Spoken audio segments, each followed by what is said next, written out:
Всем привет! Мы продолжаем рубрику канала под названием Chevrolet Collection, где я вам показываю автомобили одноименной марки, выходившие в рамках бразильской журнальной серии. Сегодня у нас 7-й по счету видеоролик, покажу модель пикап Chevrolet S10 95 года. И в Бразилии этот автомобиль с журналом вышел под номером 22. Свою модель я приобрел где-то 1,5 года назад в европейском магазине, и продавали только масштабные копии без литературы. И скорее всего это не распроданные остатки, потому что в Европе в продаже далеко не все выпуски, которые предлагались в Бразилии. И в свою коллекцию я приобрел около 20 автомобилей, в основном это копии американских машин, но есть и чисто бразильские разработки, и также точные клоны европейских автомобилей марки Opel, как, например, Chevrolet Vectra и Chevrolet Omega. И эти автомобили я покупал в коллекцию как доноров под конверсию, правда, Chevrolet Omega ко мне пришла со значительными дефектами, и скорее всего этот автомобиль я просто пущу на запчасти. Если посмотреть на данную журнальную серию в целом, то в нее входят такие машины, которые больше никем не дублируются в 43-м масштабе, и это была одной из причин, по которой я обратил на данную журнальную серию свое внимание. И если посмотреть на ценообразование на эти модели в Европе, то цена очень сильно варьируется. Самый дешевый выпуск я видел за 3,95, в основном модели продают за 5-10 евро, и самые дорогие выпуски я видел в продаже за 25,95. И, видимо, магазин сам регулирует цены в зависимости от популярности автомобиля, ведь в Бразилии эти выпуски продавали по фиксированной цене. И для тех, кто недавно подписался на мой канал и не смотрел предыдущие видеоролики, вкратце расскажу, что из себя представляет данная журнальная серия. Она стартовала в Бразилии в сентябре 2015 года и завершилась в апреле 2019. И изначально планировалось 40 выпусков, но затем серию продлили до 60, и затем ее еще раз продлили до 71 базового выпуска, и также бонусом для постоянных подписчиков предлагалось 14 выпусков, куда входили кареты скорых помощи, также специализированные автомобили, полицейская техника и довольно интересные надстройки на базовом шасси. И в общей сложности было выпущено 85 номеров. Конечно, довольно скромный результат по сравнению с российским изданием «Автолегенды СССР», куда вошло более 200 выпусков, но тем не менее в данной журнальной серии практически не попало повторов и перекрасов, и каждый автомобиль отличался от последующего. И это меня очень радует. В плане покраски и сборки в целом эти модели довольно нормальные и могут конкурировать с другими европейскими изделиями, хотя тоже встречается брак и халтура. И давайте распакуем блистер, посмотрим на модель повнимательней, и для сравнения я вам приготовил пару пикапов из других журнальных серий, которые есть в моей коллекции. И уже говорил, мне очень понравилась упаковка у этих изделий, и коробочка чем-то напоминает продукцию AutoArt. Стильный дисплей-кейс, подставка под наклоном, и также модель пакуется в дополнительный блистер с черной подложкой. Написано, что это изделие изготовлено в Китае, где же еще. И на задней стороне вы можете прочитать информацию об импортере. И также есть небольшая надпись, гласящая о том, что эти автомобили сделаны по лицензии General Motors. И эта модель довольно легкая, потому что у нее металлическая кабина, а днище и кузов полностью сделаны из пластика.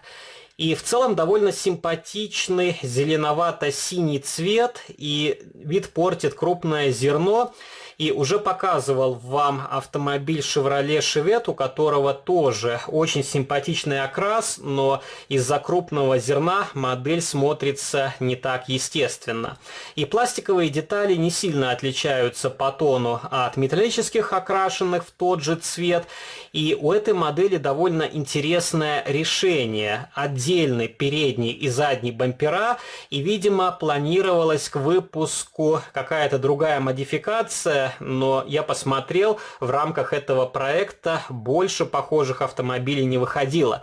Хотя в другой бразильской журнальной серии выпускался точно такой же пикап в красном цвете, и модель отличалась упаковкой, и там была другая коробочка с подиумом без наклона. И видел в продаже автомобиль-эвакуатор, у которого стояла мигалка на крыше, и в кузове была крановая установка. И написано, что эти модели сделаны на пресс-формах XO Models, хотя в коробочках XO таких Chevrolet я ни разу не встречал. Возможно, в будущем они появятся, ведь все же у моделей довольно большие тиражи, и время от времени их перевыпускают. И еще одно интересное наблюдение, то что у пикапов, во всяком случае, которые есть в моей коллекции из этой журнальной серии, закрыт грузовой отсек специальной крышечкой, хотя на некоторых вариантах сделано напольное покрытие.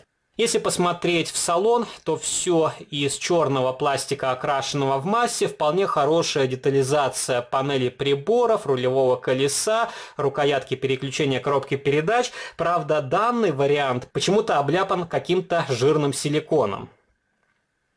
Зеркала просто обозначены серебристой краской. На правом крыле присутствует довольно толстая пластиковая антенна. Вполне хорошие стеклоочистители из черного пластика. Также у бразильских моделей мне очень понравилась светотехника. Отсутствуют черные точки, оранжевым лаком обозначили поворотники и вполне хорошо смотрится облицовка радиатора. И очень четко сделан значок Chevrolet. Также установили регистрационные номерные знаки и в бампере установили противотуманные фары. Они сделаны из прозрачного пластика. Колесные диски тоже вполне нормальные, со сквозными отверстиями. Правда, не хватает тормозного диска и тормозного суппорта. Покрышки здесь внедорожные, и, возможно, на этом варианте я поставлю другую резину, потому что данные покрышки не очень гармонично смотрятся с таким типом пикапа. И еще одна маленькая деталь, которая мне понравилась, это фаркоп. Мало моделей, у которых есть сцепное устройство, особенно если мы говорим о легковых автомобилях. Также присутствуют пластиковые подножки, дверные ручки обозначили просто черной краской, есть лючок бензобака, и можно открутить эту модель от подставки, покажу, как у нее проработана нижняя часть. И уже показывал на примере предыдущих моделей из этой журнальной серии, детализация днища здесь попроще, чем у российских изделий, но тем не менее у этого варианта есть что-то похожее на выхлопную трубу, также на раму, топливный бак, указан прототип Chevrolet S10, и у покрышек довольно выразительный протектор. Хотя резина кривущая, и это еще одна из причин, по которой стоит ее заменить на что-то более стоящее. Можно попробовать открутить днище и посмотреть, как сделана плашка салона. И модель крепится 3 винтиками. И они закручены довольно сильно. И, скорее всего, 2 винта держат кузов. Да, видите? Вот так он выглядит. Это полностью пластиковая деталь, еще раз повторюсь. И средний винтик еще в дополнение держит кабину. И, кстати, такой автомобиль вы можете приобрести в коллекцию и сделать какую-то конверсию. Но почему-то спереди днище не отходит, скорее всего, вклеено в бампер, поэтому не буду ломать модель сегодня.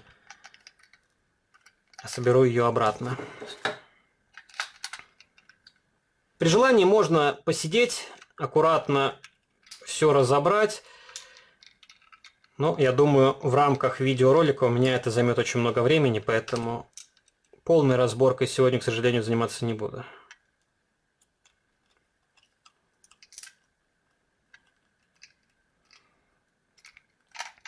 Вот такой пикап. И давайте покажу вам другие модели, которые есть в моей коллекции. Например, Dacia 1304 пикап.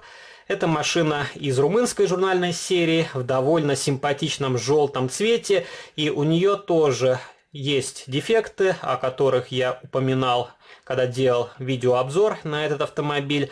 И, кстати, если вы присмотритесь, то на двери начали проявляться вздутия на лакокрасочном покрытии, и вроде бы, когда я делал обзор на этот автомобиль, их не было. Как раз вот здесь видны пузырьки. И жаль, что журнальные изделия делаются из низкосортного сырья, и они не выдерживают даже 5 лет, хранясь в нормальных условиях. По размеру румынский пикап чуть длиннее, но машина поуже, а грузовой отсек по объему, я думаю, примерно одинаковый. Хотя грузоподъемность у Chevrolet, я думаю, будет побольше. И могу вам показать еще пару пикапов. Например, вот такую модель, Tarpan, тоже довольно симпатичная. И это вполне удачная масштабная копия, хотя тоже есть ряд упрощений. И что мне нравится у этого варианта, это съемный тент. Но в плане дизайна, конечно, Chevrolet выигрывает. Не стоит забывать, что это более старый автомобиль, и тем более эта машина не такая прогрессивная, как этот вариант. И могу вам показать советский пикап, который есть в моей коллекции. Это ГАЗ М73. Тоже довольно забавный, необычный. И, по-моему, в серии «Автолегенды СССР» помимо Иш-Каблук особо пикапов и не было. Если ошибаюсь, напишите в комментариях, потому что российскую журнальную серию после 100-го выпуска я особо не отслеживал. Вот такая вполне симпатичная масштабная копия, которая может украсить вашу коллекцию, если вы собираете не только отечественные автомобили, но и различный зарубежный транспорт. Пишите ваши комментарии, что вы думаете о данном Chevrolet S10. Понравилась ли вам эта масштабная копия? Хотите ли вы обзоры на другие выпуски, которые есть в моей коллекции? Не забывайте поддержать видеоролик лайком, вступайте в мои группы в социальных сетях, ВКонтакте и Фейсбуке, жмите на колокольчик и также заглядывайте на мой второй канал, там тоже выкладываются видеоролики на те модели, которые я не демонстрирую на этом канале. На сегодня это все, до новых встреч, пока!